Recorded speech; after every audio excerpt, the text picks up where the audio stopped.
shut up, you listen to my monkey mouth. There's a companion when you got pun on the Kanoa route.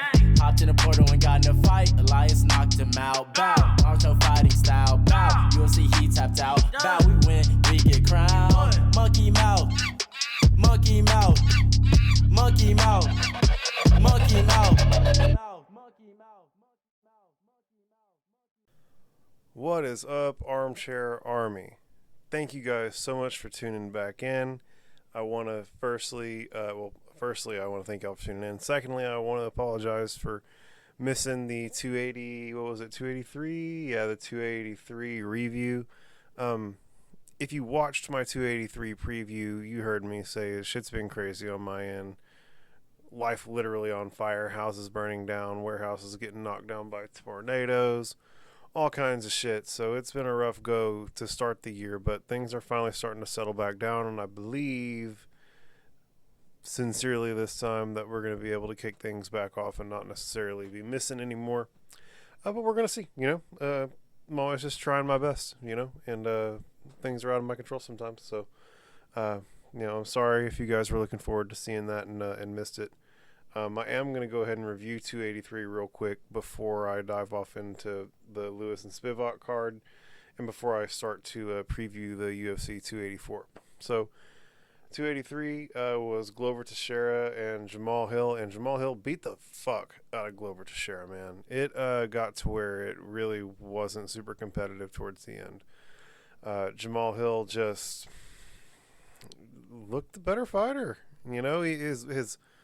His boxing looked cleaner, it looked faster, it looked more accurate, looked like he had a better gas tank, looked like he had more pop. Just the younger man, that's really all it comes down to. It looked like Father Time really started to catch up to old Glover, and he wound up retiring, which good on him, right? It's been an awesome career for him. He's been at it for forever. He went out, near the top of the heap, not taking 13 losses in a row like Big Nog, or that's not Big Naga. That's Bigfoot Silva. There's some guys who've had some really, really tough goes on the way out. The sport isn't necessarily really friendly to guys on the way out. So it's nice to see him, take a loss in a championship fight and it, be glorious on the way out. Not something that we're all cringing at. Although, man, that cut on his eye got pretty goddamn cringeworthy. I really couldn't believe they let it keep going. I think that doctor was like, bruh, we're in Brazil. These people are going to go ape shit if I disqualify their champion in between the rounds. So I think he was just trying to preserve his own life at that point, man. It's a tough spot to put him in. But Deiveson Figueiredo and Brandon Moreno fought for a fourth time, and I believe that's now 2 wins. So Brandon Moreno won. He got a TKO. He threw a punch and his knuckle went right into Deiveson Figueiredo's eye. Figueiredo protested, trying to say it was an eye poke, but the ref got it right, even in the slow motion. Was clearly, I believe it was the thumb knuckle, just went right into his eye socket, closed his eye up immediately. The ref had to call it right, and that was part of what led to why I feel like they were so reluctant to call the fight in the championship fight in the next fight with Glover and them, because they had just called this one between the rounds. They never saw a fourth round. They called it between the third and the fourth. And so, the crowd was throwing beer at Brandon Moreno, and it was an ugly scene, right? And so I think the ringside physician read the room, as it were, and probably made the right call, honestly, for the entire event. God, I hate to see Glover take a beating like that, but at least it's the last one he's taking, right? If he gets stitched up, he's going to be good to go. But at this point, with the Brandon Moreno, Deiveson Figueiredo saga, I will pay to watch these guys fight any Saturday. Do not get me wrong. That is still a fact. But I feel like at this point, you can pretty effectively conclude that Brandon Moreno's the better fighter, right? I think that's 2 wins, a no contest, and a loss, right? So he's up 2-1 in the series, right? He's effectively won the rubber match. So, more power to Brandon Moreno. Jesus Christ. I come up here and do this stuff late sometimes, y'all. I come up here and I do my Ones Who Woke Up. I do Shut Up, You'll Listen, my buddy Mikey. I do my anime podcast. Sometimes it's an overnight deal sometimes. So, sorry if I'm yawning. But, Gilbert Burns put it on Neil Magny, submitted Neil Magny in the first round, which now Gilbert Burns is slated to fight Jorge Masvidal, which is a super fun fight. I can't wait to see that. That's a slugfest. I don't know who's going to, if I got to pick it, probably picking Gilbert Burns, even though I'm a big Jorge Masvidal fan. It is what it is. Lauren Murphy beat up Jessica Andrade for 3 rounds. I really actually wasn't expecting that. She went out there and did it pretty decisively. Paul Craig got TKO'd by Johnny Walker. Johnny Walker threw a kick. Paul Craig tried to catch it and take him down. That put him in striking distance of Johnny Walker. Johnny Walker slugged him. They wound up kind of wrangling up against the cage. Johnny Walker hit him with some elbows and some hammer fists while Paul Craig was in a compromised position, and that was that. But that's as far back as I'm going to go. We're just moving past it, man. 283, that was a gaffe on my end. I wasn't able to get to the review and give you guys a full episode, and I'm sorry, but we're on to bigger and better things now. And so the next fight that happened, the next set of fights that happened was kind of an awkward card. It was the Derek Lewis Sergey Spivak card, and it was at the Apex, but it was really, really late. It was some like finale for the road to the UFC, which is, I guess, apparently like a production that the UFC is doing in Asia. And it was basically like a big tournament between Japan and China. And it was going to somehow culminate in people getting contracts. I'm not exactly sure. I think the people who won the fights got contracts to the UFC. I don't know. They were fighting on a UFC event, so you assume they're under at least a 1-fight contract. But hell, I don't know how it works. But either way, it was a super late card. It's the reason why I didn't do my typical little videos of it. I typically do my little reaction videos, and it was just too late. My ass was barely clinging on to consciousness, just doing whatever I could to even stay awake at all. But guys, let's be real. Derek Lewis, I think, is like 1-4 or 1-5 in his last several fights. It isn't looking the best for the guy. Big Derek Lewis fan. State of Texas, swing and bang. He's gonna have to, figure out where he fits into the heavyweight division. Hopefully, he starts getting some wins. They gave him Sergey Spivak, and on the surface, you almost want to say, well, he's kind of a lower ranking guy, but the truth is that Sergey Spivak is on the come up. It was not a friendly fight for Derek Lewis at all. And I don't even know if Derek Lewis landed a single punch. Sergey Spivak stuck to him like glue, threw him around, ground and pounded him, and wound up submitting him. I believe it was a head and arm choke. I can't quite exactly remember. I know it was decisive, man. It was a very, very decisive win for Sergey Spivak, and good for him. The guy's great. I mean, he's got decisive wins over guys like Derek Lewis and Tai Tuivasa at this point. So he's the real deal. He's very much the real deal. Derek, I love you to pieces, homie. You're a legend in the state of Texas. Just go out there and swing and bang. The real one's got love for you forever. So keep doing what you're doing, or do whatever makes you happy. Yeah, do whatever Derek wants. The co-main was Devin Clark versus Jang Da-eun. I wasn't very familiar with this other guy, but Devin Clark went out there and got the job done. So that's cool for him. Jeez, guys. I'm very sorry about all the yawning. I'm apologizing to y'all too much. Y'all deal with it. But Devin Clark, the Brown Bear, went out there and did Brown Bear things, man. Grapple him. The first round honestly looked like Jung was going to have the advantage, but it seemed like his gas tank kind of tapped out by the end of the first round, and Devin Clark was able to wrestle fuck him for the entire rest of the fight and pretty much have his way. Marcin Tybura had a pretty decisive win over Blugoy Ivanov. Very much what you'd expect. A lot of standing and grappling, pushing against the cage, dirty boxing in tight Greco-Roman style shit. You know how it goes. Doo-Ho Choi and Kyle Nelson fought to a draw, which, let's be real honest, Doo-Ho Choi, if he hadn't had a point taken away for the illegal headbutt when they were in their grappling position, he would have won the fight. He would have won the fight. And I think he was just going for a short elbow, and he wound up headbutting him on accident. I don't know, but the ref looked at it and was like, "Bro, you headbutted him. We're taking a point." So it winds up being a draw.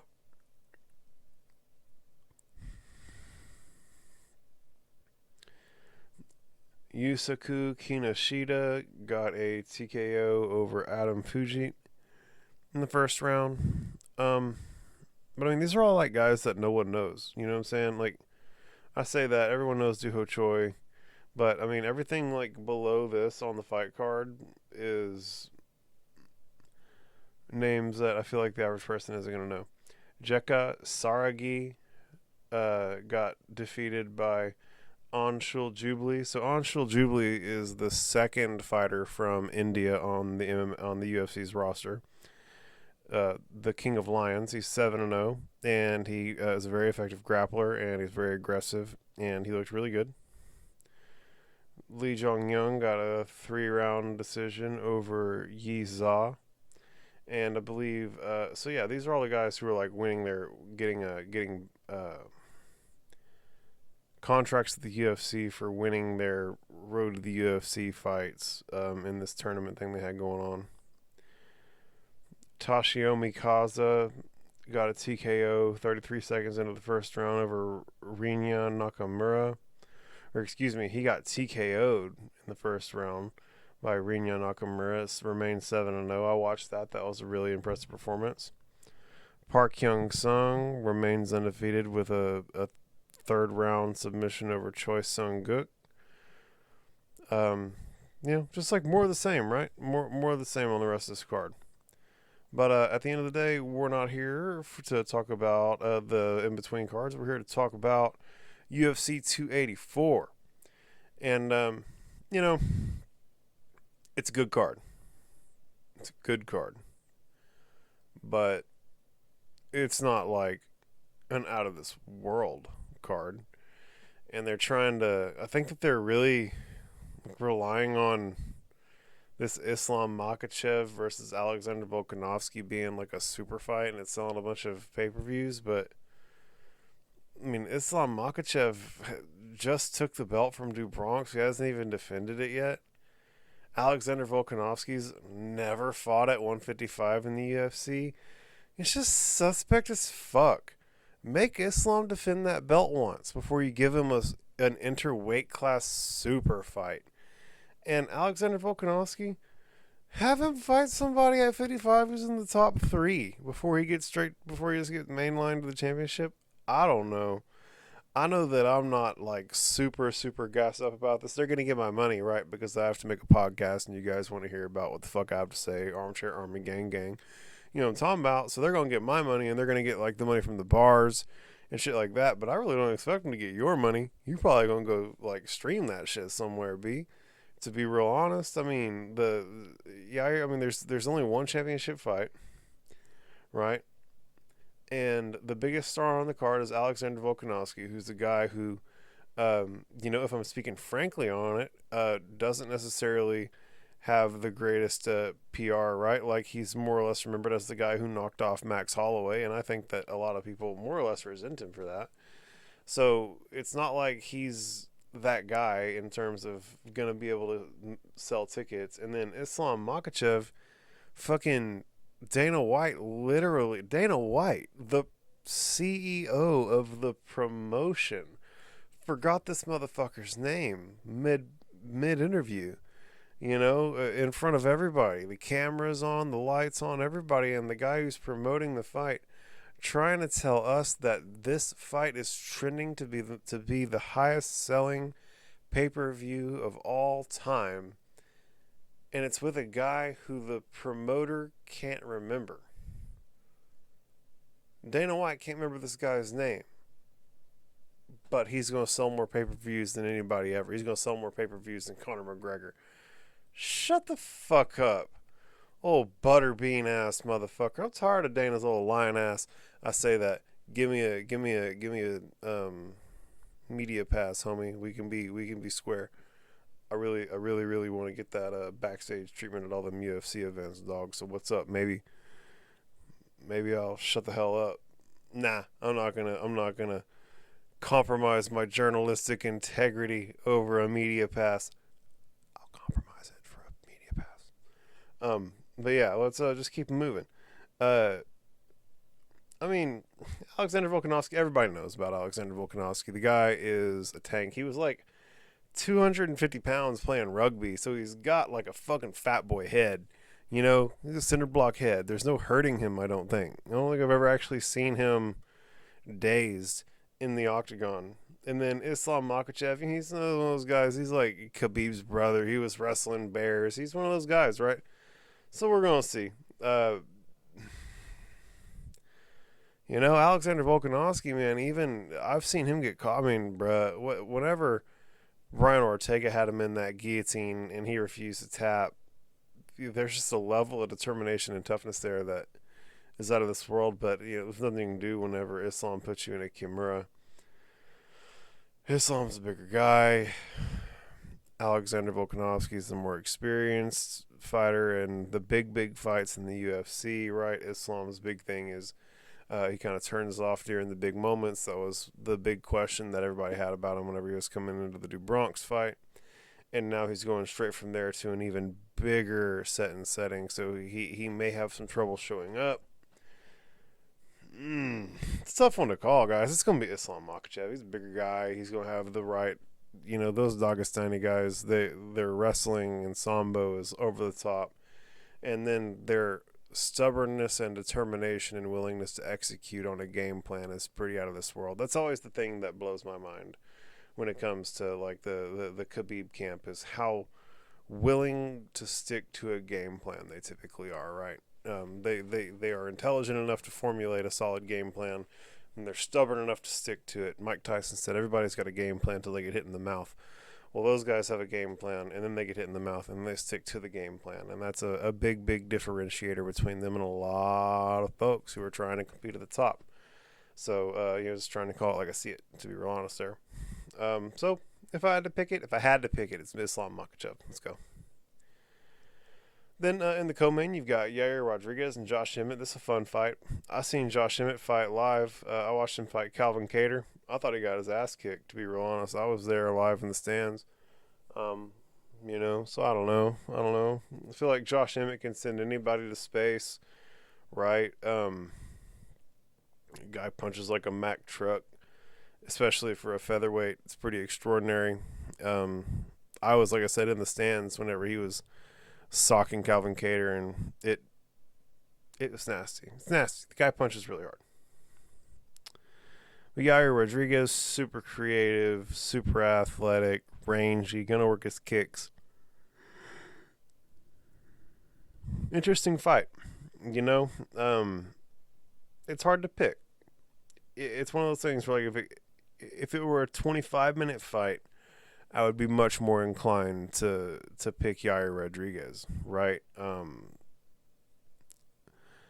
But with it being 15 minutes, you know, Josh Emmett's fought 25-minute fights, and so he's got that type of gas tank on him, and so he's going to be able to dump all that into a 15-minute fight, and, you know, at that point, he punches harder, you know? And so I think if they're going to be just more or less both able to swing for the fences harder because the fight has been shortened, that's going to give the advantage to Josh Emmett, because that's where his advantages lie, right? So shorter fight, able to put more pepper on each shot, which gives a bigger advantage to the guy with the bigger punching power, and that's Josh Emmett. So if I had to pick it, probably gonna pick Josh Emmett, but I wouldn't be shocked. I wouldn't be either of the fights that I picked so far. I wouldn't be shocked with the other way. Like, if Alexander Volkanovski beats Islam Makhachev, no one's gonna be shocked. And if Yair Rodriguez beats Josh Emmett, no one's going to be shocked, right? Right? You shouldn't be shocked if either of those things happen. Next, we've got Jack Della Maddalena versus Randy Rude Boy Brown. This is an interesting matchup. You know, my heart is telling me Randy Rude Boy, but my brain is telling me Jack Della Maddalena. Jack's a madman. I've seen him in some really fun fights. It's Jack. Jack's my pick on that one. Keep track of it. I don't keep track of these picks. I just like get high and make them. One of these days, some nerd's gonna go and make a tally sheet and be like, Josh has picked out a sub 40% rate. He's full of shit. Don't ever listen to him. Oh fuck! I done clicked the wrong thing on my phone, pulling up some kinky shit on Discord instead of my fucking notes. Now it's gone. I've got a million things open. Jesus Christ, where did my notes go? I'm killing it today, guys. I'm doing a really great job for y'all. It's not a job though, we're just having fun. The moment this feels like a job, I'm quitting. You heard? The moment this feels like a job, I'm quitting. I'm not here to work. I'm here to have fun and enjoy myself. The moment that this isn't fulfilling and I'm not enjoying myself, I'm fucking out of here. Mark that shit down. But so, like I said, Jack Della Maddalena, I probably got to pick him in the fight versus Randy Rude Boy. But if Randy Rude Boy catches him with a rangy right hand and sets him on his ass and finishes the fight, I ain't gonna be shocked. The matchmakers did good here. These are all really, really competitive fights. Justin Tafa and Parker Porter. I always want to call him Parker Porker. And that's such a shitty thing because I'm way fatter than him, right? I don't get to talk that type of shit, but I can't help it. It just it beams into my brain. I don't know. I'm a shithead. I was raised by someone from the military and someone from union job sites, right? And those are both places where shit talk happens, and I was just raised in that environment. So sorry, Parker. You'll fucking bash my head in if you ever saw me in real life, but that's why I say it on the internet, not in person. No, honestly, man, it's all jokes. I love you to pieces. And honestly, if I'm picking this one, I probably got to pick Parker. Yeah.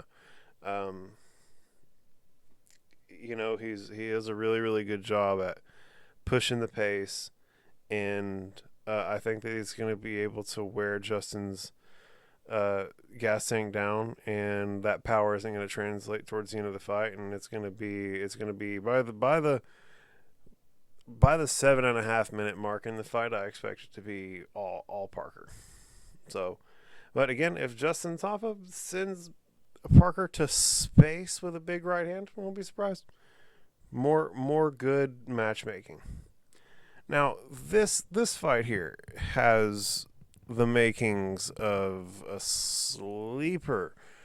Jimmy Crute and Alonzo Minifield. Now, I'm going to be real honest. I'm picking Alonzo Minifield. He's from Texas. I've got some loose personal affiliations with him. And so, I'm picking him. That's my guy. I'm going to always pick the people who I have affiliations with. So, take this one with a grain of salt. But I think that Alonzo Minifield can absolutely send Jimmy Crute to space, right? It's Atomic Alonzo, right? His most recent knockout was absolutely fucking vicious. And I don't think there's a human alive who can actually get hit flush by Alonzo Minifield who can keep the lights on.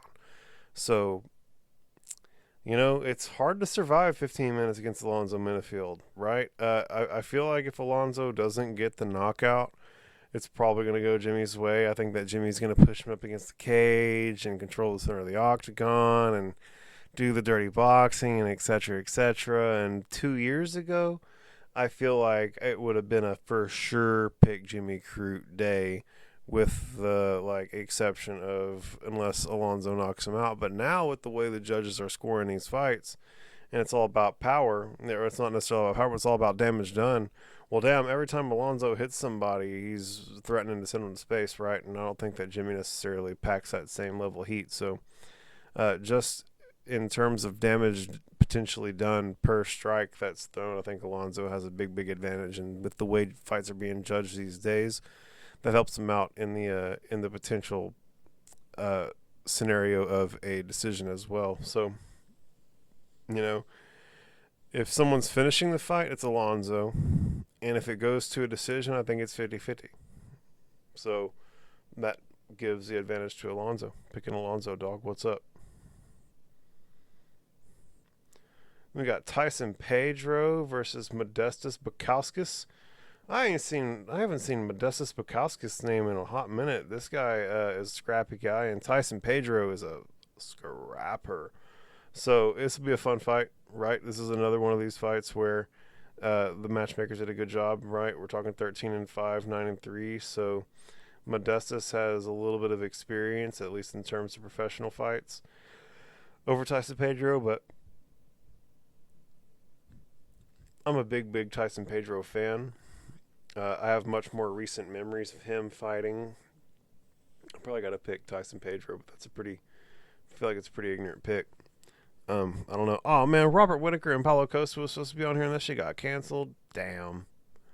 Oh, and then Tyson Pedro was supposed to be fighting Zhang Ming Yang, and that got canceled as well. And I guess Modestas Bukauskas is stepping in, so that's dope. Good on Modestas. Then you've got Joshua Calabao versus Melsik Bagdasarian. So just who even knows? All kinds of news has happened though. So John Jones is for sure fighting, right? John Jones is set for, I believe, 285. Yeah, UFC 285 against Cyril Gahn, wasn't it? Yeah, that's what's going on. Kevin Lee has re-signed with the UFC. I'm a big fan of Kevin Lee's. Have been since day one. My brother's name is Kevin. So kind of like just on some dumbass, this is Kevin energy. Not a big fan of the samurai helmet tattoo, but his body, his choice. I definitely can't say anything, especially can't say anything negative, right? Kevin Lee's brother is doing some social media influencer stuff, doing work with restaurants and stuff. I believe he actually just got in with Mr. Beast, right? Which is like a really big deal. That's like as made it as you get online these days. So good on him. Conor McGregor is coming back. He's going to be coaching this season of The Ultimate Fighter alongside Michael Chandler, and those two are going to fight at the culmination of this season of The Ultimate Fighter, which is amazing. I think it's a really clever fight for both of them, right? I think that it's a winnable fight for Conor. I believe Conor's dropping down to 55, or maybe Chandler's going up to 170. I don't know. I know fucking Conor McGregor looks like he's 300 pounds, so I don't know if he ever makes 155 again. Chandler's short and squatty, so he ain't really a 170er at all. So if Chandler moves up to 170 and Conor beats him, and then that puts Conor in a championship talk at 170, I'm going to be very upset, because he needs to fight a real 170er before he gets to get put in that conversation. But assuming that Conor is able to get down to 55 and they have their fight at 55, that's a heck of a fight. Like I said, it's smart for both guys because it's winnable for Conor, and he gets back into the limelight with an exciting fight against a guy who's up near the top, who everybody respects, and if he sends him to space, then he's on the jetpack right back to another title shot. No ifs, ands, or buts about it between here and there. And then if Michael Chandler beats Conor McGregor, it's the same thing, right? You're going to fight for the belt next after that. And it's a big payday for both of them, so I see nothing but positives all around. 0 strikes landed. I see that. I know Derek Lewis didn't land a single strike against Sergey Spivak. Shit's bullshit. Damn. They've got Alex Pereira and Israel Adesanya coming back to fight again. Let me see. Here's some fights that were announced.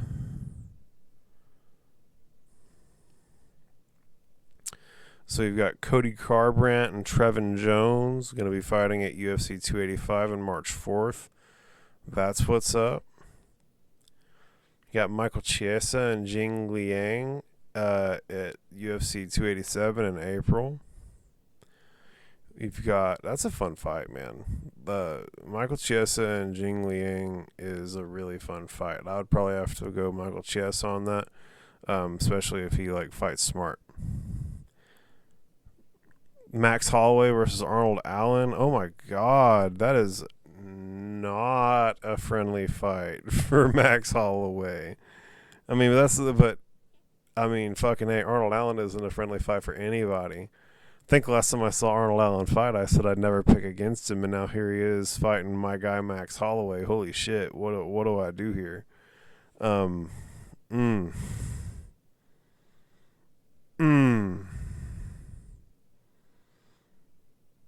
That's a tough one. I gotta pick Max Holloway. I ain't picking against Max, not until he gets old, and it's obvious that he's slipping or whatever. But, yeah, man, Arnold Allen, Max Holloway might be a little too much for him, to be real honest. I mean, if Arnold Allen can work his wrestling, man, it's gonna be a tough night at the office. But Max's anti-wrestling is so good; it's out of this world. And I think Max beats anyone at featherweight on the planet who isn't named Alexander Volkanovski, and Arnold Allen is not named Alexander Volkanovski, so got to pick Max Holloway. I think if you give Arnold Allen 2 more years to develop and give Max 2 more years to fall out of his prime, it's maybe a little bit more difficult for me to pick, but right now I'm having to go Max Holloway. Johnny Munoz versus Daniel Santos bantamweight fight announced for May 6th. Brian Kelleher versus Journey Newson, April 29th. Neato.